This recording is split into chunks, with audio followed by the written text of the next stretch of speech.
These are some of the most sick and disturbing individuals the anime community has ever seen. Unhinged fans and criminals within anime fandoms, to respected artists and professionals behind popular anime. These are real crimes that happened, and that will honestly show you the much darker side of the culture. Ng Yuk Tim was a 15-year-old Malaysian high school student who was also a passionate anime fan, deeply involved in the local cosplay community. She was known online for her dedication to portraying characters, often preparing elaborate costumes for events and photo shoots. And at just 15, she already made a name for herself in the Malaysian cosplay community, as she was known on social media sites like Facebook for her costumes, and was very active in cosplay online forums. But it would be from these platforms where she would meet a 22-year-old man by the name of Poon Y Hong. As he was also involved in the local cosplay community, he would start contacting and talking to the 15-year-old girl because of their shared interests, with this picture of Poon cosplaying as the character Dante from the Japanese visual novel and anime Arcana Familia. As anime and manga have become more popular in mainstream media, events like Anime Expo have exploded in popularity, with thousands of people attending, covering all aspects of anime, manga, gaming, and especially cosplay. And while cosplay isn't only exclusive to anime, it's one of, if not its biggest subculture, with Comic Fiesta, Malaysia's largest cosplay convention, being overwhelmingly centered around anime, manga, and Japanese video games. The age gap between the two was extremely weird, but most people didn't see it that way because of their love for cosplay. The two would talk about upcoming events, along with costume ideas and among other things. And for a while, the two communicated online, as everything up until this point has seemed innocent.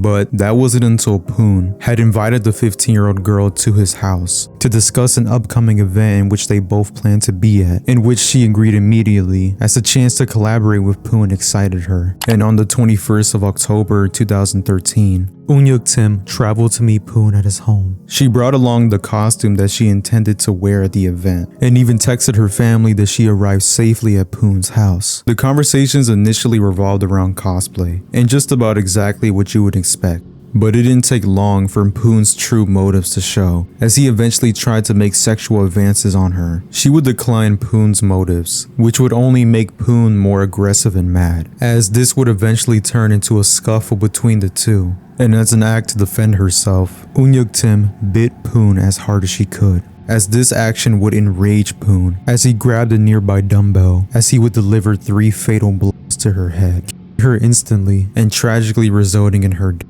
With Ng Yuk Tim never returning home that night, her family reported her missing to the police and the public. The story quickly grew across the nation, with specifically the cosplay community in complete shock about her disappearance. A couple of days after the killing, authorities began reviewing her recent communications, as investigators had access to her phone records, text messages, and online chats on platforms like Facebook, where her and Poon would talk a lot on. Eventually, the police would question Poon, as he told them that he had dropped her off at a nearby LRT station after they met, but the police would still consider him as a prime suspect. Initially, Poon was praised for his efforts in trying to find her. He would hand out flyers, communicate in online chat rooms to aid in the search, and would communicate with police. But it didn't take long for detectives to find holes in his stories and told him to come clean. And after hours of interrogating him, he confessed to the crime of killing Ng Yuk Tim. Kwon Chi-hang, a former police officer and current civilian crime buster, later grew suspicion, despite Poon's account, of how he last saw Un. Kwon later took Poon aside and questioned him, asking him to come clean with the case, and the police also suspected Poon after noticing a bite mark on his arm. Poon eventually made a shocking admission that Un was actually dead, and that he dumped her body at a secluded area after putting her body inside a suitcase.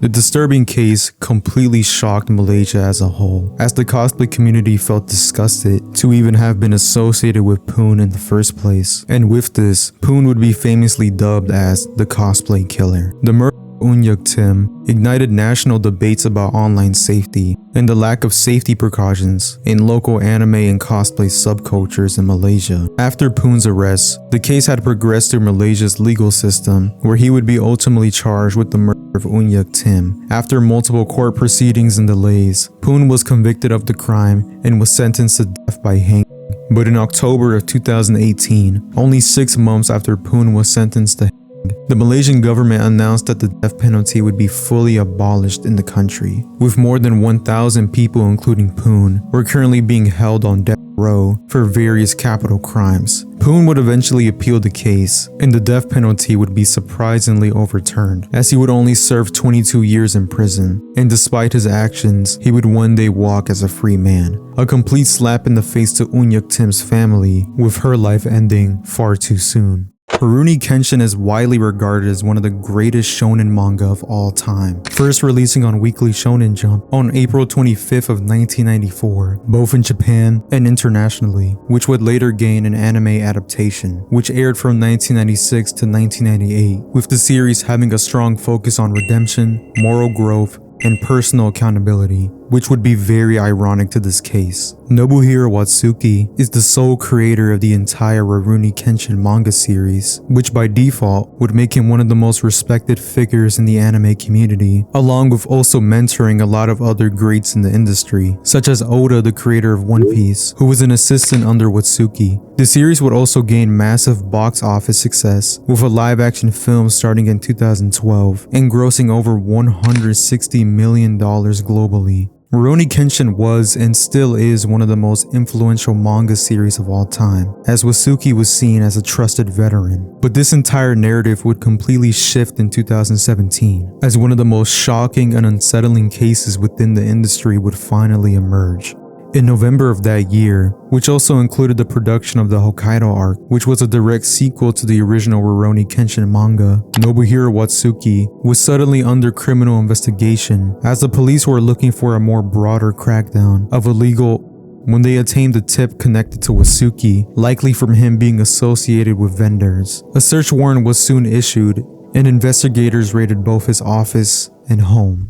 And what the police uncovered would not only damage his legacy, but would ruin the reputation of the series as a whole. Inside his office, they would find over 100 DVDs of containing videos featuring underage girls, specifically those in late elementary to early junior high school. Watsuki would shockingly confess immediately, as he told police that he had been consuming this content for years, even while working on projects, stating that he had a personal preference for this kind of material, being quoted saying, "I like girls in higher grades of elementary school to the 2nd grade of junior high." And this would be a couple of years after Japan would change its laws surrounding this material. In Japan, the possession of child became totally illegal in July of 2015. Under the law, people found with explicit photos or videos of real children can be imprisoned for up to 1 year and fined up to 1 million yen. The news was spread like wildfire online, with the anime community not only disturbed, but just completely disgusted with this man, with the most die-hard Rurouni Kenshin fans feeling betrayed, as this action would go completely against what the series stands for, as Watsuki would now be associated with some of the worst people out there. Initial police reports also stated that they suspected that Watsuki might have been selling the content as well, due to the volume, and just overall how much material they found during the raid. The Hokkaido arc would be temporarily suspended in December of that year, with only 3 chapters deep, as Watsuki was charged with possession of child. However, Watsuki would not be arrested immediately, but was instead referred to prosecutors, and in February of 2018, despite the disturbing details of the case, Watsuki would surprisingly receive a light sentence of a fine of over 200,000 yen and exactly $1,500 USD, and no jail time. A mild charge and slap on the wrist was an extremely strange conclusion to the case, considering how fast it ended and just how much of illegal material he had at his disposal. And by the end of June 2018, the Hokkaido arc would resume, and despite the scandal, Watsuki would retain his position as the manga's artist and writer. Some stores and international publishers quietly dropped or paused Kenshin-related products, but in Japan, the series revival largely continued as normal, almost as if nothing happened. The response from Shueisha was surprisingly muted. Even though they acknowledged the situation, they didn't strongly condemn his actions. They had no attempt of actually getting rid of Watsuki. Watsuki's career survived mostly completely unscathed, especially in Japan, as Watsuki has remained extremely low profile, giving no interviews, doing no public signings, and appearing in no live events. The manga is still currently being published, along with the Rurouni Kenshin anime reboot, people would stop supporting anything related to Watsuki, which would include boycotts of his material, which goes into a whole separate discussion of separating the art from the artist. But what we do know is that Nobuhiro Watsuki's reputation of not only a creator, but as a human will always be in the mud. Kyoto Animation is one of the most beloved and artistically respected anime studios in the world, from their unique animation style and emotional storytelling, but are widely known for their positive treatment of animators and workers. And if you know anything about the industry, this is pretty rare. They're known for titles such as Violet Evergarden and the movie A Silent Voice. In the morning of July 18th of 2019, at around 10:30 a.m., a man had barged into Kyoto Animation Studio Building 1. The man would aggressively enter the building, as the studio didn't just allow anyone inside. And while security was present, before anyone had the chance to question or talk to the man, he would start shouting violently as he poured gasoline in the entryway while also pouring it on some of the people near him. And within seconds, he used a lighter to ignite the gasoline, causing an immediate massive fireball that would consume the first floor and rapidly spread upward. The studio was filled with around 70 workers at the time, and seemingly out of nowhere, what was once supposed to be just a normal day of work